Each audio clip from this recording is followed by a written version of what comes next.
Assalamualaikum warahmatullahi wabarakatuh. Alhamdulillah, alhamdulillahirabbil alamin. Shalatu wassalamu ala Muhammadin wa ala alihi wa ashabihi ajmain. Amma ba'd. Para pemirsa yang dirahmati Allah, yang saya hormati, marilah senantiasa kita mensyukuri nikmat Allah yang sudah sangat banyak melimpahkan karunia kenikmatan kepada kita sampai pada hari ini.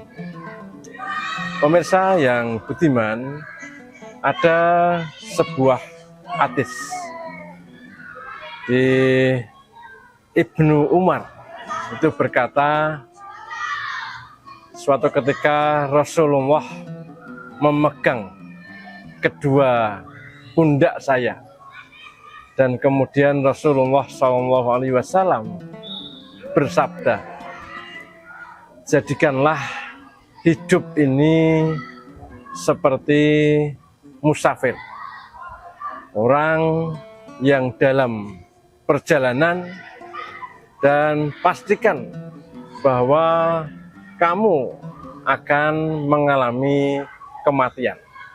Atau lebih tepatnya dalam hadis itu, kamu akan sampai ke kubur. Nah, hadis ini menjelaskan bahwa hidup ini diibaratkan seperti sebuah perjalanan. Perjalanan yang barangkali bisa dianggap panjang, tapi bisa juga dianggap perjalanan yang sangat pendek. Dari saat kita mengalami kesadaran sampai kemudian akhirnya kita pada sebuah kematian. Kita nggak tahu kapan kita akan mati, di mana kita akan mengalami kematian. Semua itu adalah rahasia Allah yang tidak ada seorang pun yang mengetahui, termasuk dirinya sendiri. Nah, pada bulan Ramadan ini terkait dengan perjalanan, ada sebuah kisah. Kisah ini populer di kalangan para tasawuf, di dunia tasawuf, bahwa ketika Zulkarnain, kita mengenal Zulkarnain, itu juga ada kisahnya pada Al-Quran surat Kahfi ayat 83 ke atas, agak banyak ayatnya itu.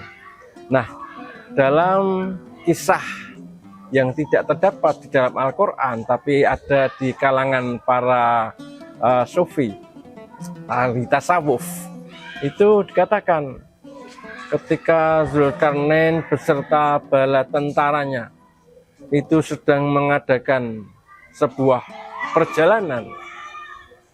Nah, sebelum berangkat, Iskandar berpesan kepada bala tentaranya bahwa kamu nanti, kita semuanya akan melewati sebuah sungai. Kita akan menyeberang. Nah, waktu itu menyeberang sungai belum ada jembatan, sehingga memang menyeberang betul gitu. Nanti ambil saja semua yang kau injak, silakan diambil. Betul bahwa kemudian rombongan pasukan itu menyeberangi sungai. Ternyata ada 3 golongan di antara para bala tentaranya Zulkarnain itu. Satu adalah yang sangat menuruti apa yang diperintahkan oleh komandannya Zulkarnain. Apapun yang diinjak itu kemudian diambil dan dibawa. Wow, sampai bawaannya banyak itu. Nah, itu golongan yang pertama. Golongan yang kedua adalah mengambil ala kadarnya saja. Ya, pokoknya sekedar menuruti perintah. Yang penting sudah menunaikan kewajiban itu, supaya kewajiban itu gugur. Tapi juga ada golongan yang ketiga. ini yang sama sekali tidak mengambil. Jadi dia hanya ya untuk apalah, maunya barang-barang diinjak ini paling juga cuma batu, paling juga cuma barang-barang yang tidak berguna. Untuk apa ngambil? Ini hanya akan membuat perjalanan menjadi terganggu karena beban yang terlalu berat. Ketika kemudian rombongan ini sampai agak jauh, maka Zulkarnain itu memerintahkan untuk membuka apa yang di bawah itu. Wah, betapa kaget bahwa ternyata yang diambil ketika menyeberang sungai itu adalah batu-batu mulia yang sangat indah, yang berkilau, yang sangat mahal harganya. Maka kemudian ada 3 sikap dari yang bala tentaranya itu. Yang mengambil banyak itu tentu kemudian menjadi senang sekali, bersyukur karena sudah menuruti perintah komandannya. Yang kedua, ya cukup bersyukur karena sudah juga mengambil barang-barang yang ternyata itu adalah batu mulia. Sementara yang ketiga itu adalah sangat menyesal, kenapa tadi kok tidak mengambil meskipun barang ya sekecil apapun itu. Nah, para pemirsa yang oleh Allah Subhanahu wa taala, maka kemudian para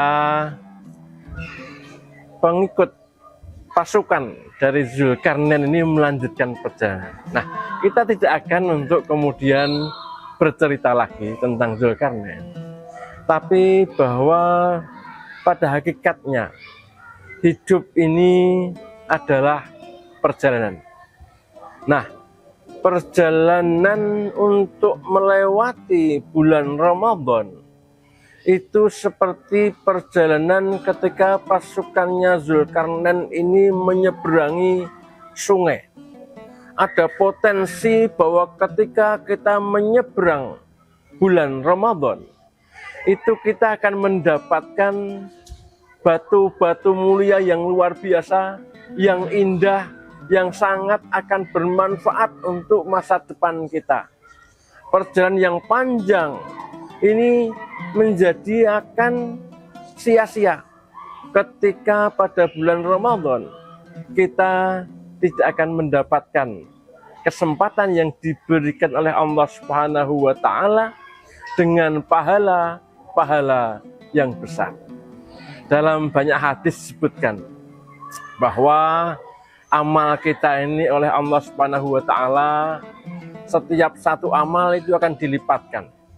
Ada yang dilipatkan sampai 10 kali, ada yang dilipat gandakan sampai 27 kali, bahkan ada yang sampai 700 kali lipat itu. Nah, dalam sebuah hadis disebutkan kecuali puasa. Nah, puasa ini nanti aku yang akan mengganti. Artinya bahwa pahala puasa itu oleh Allah Subhanahu wa taala dijanjikan lebih dari sekedar 10 kali lipat. Lebih dari sekedar 27 kalinya, lebih dari sekedar 700 kalinya, jauh lebih besar dari semuanya itu. Maka perjalanan kita yang pada hakikatnya menuju pada sebuah kematian itu akan menjadi sia-sia kalau kita tidak mengambil bekal untuk kehidupan abadi, kehidupan yang maha panjang yang akan kita jumpai setelah kematian kita. Perjalanan ini kemudian akan menemui masa panennya adalah ketika kita melewati bulan Ramadan. Maka memanfaatkan bulan Ramadan itu adalah kesempatan terbaik untuk menambah pundi-pundi pahala, untuk menambah tabungan-tabungan kita, sehingga ketika besok kita dihisab, ketika kita di yaumil mizan, di hari ketika amal perbuatan kita ditimbang oleh Allah Subhanahu wa taala, maka pahala di bulan Ramadan ini akan menemukan momentumnya. Inilah bekas dulu kita ketika masuk bulan Ramadan, ketika melewati bulan Ramadan, kita mengambil semua amalan-amalan terbaik di bulan Ramadan, sehingga kemudian amal kita menjadi lebih berat dibandingkan dengan amal-amal kejelekan kita, dibandingkan dengan dosa-dosa kita. Apalagi Allah itu sudah menjamin dalam sebuah hadis qudsi bahwa Allah itu sudah menyediakan pintu khusus untuk para shaimin, untuk orang-orang yang berpuasa. Nah, pintu yang memang dikhususkan untuk orang-orang yang mengamalkan puasa, yaitu yang disebut dengan Ar-Rayyan. Nah, Ar-Rayyan ini masih akan terbuka ketika orang-orang yang berpuasa itu belum masuk. Nah, baru akan ditutup ketika orang yang berpuasa sudah habis, kemudian baru pintunya ini ditutup. Nah, mudah-mudahan kita akan bisa masuk pintu Ar-Rayyan itu yang memang betul-betul dikhususkan untuk orang-orang yang mengerjakan amalan dalam bulan Ramadan ini. Hadis ini saya kira menjadi perhatian kita.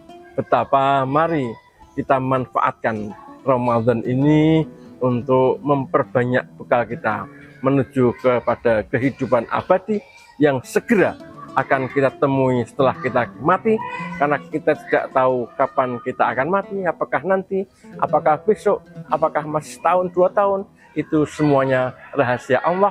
Tapi yang lebih penting adalah bagaimana kita mempersiapkan kematian kita dengan bekal yang sebanyak-banyaknya, dan Ramadan itu adalah kesempatan terbaik untuk menambah-nambah pahala kita. Matur nuwun, kurang lebihnya mohon maaf. Terima kasih. Assalamualaikum warahmatullahi wabarakatuh. Download Tribun X sekarang, menghadirkan lokal menjadi Indonesia.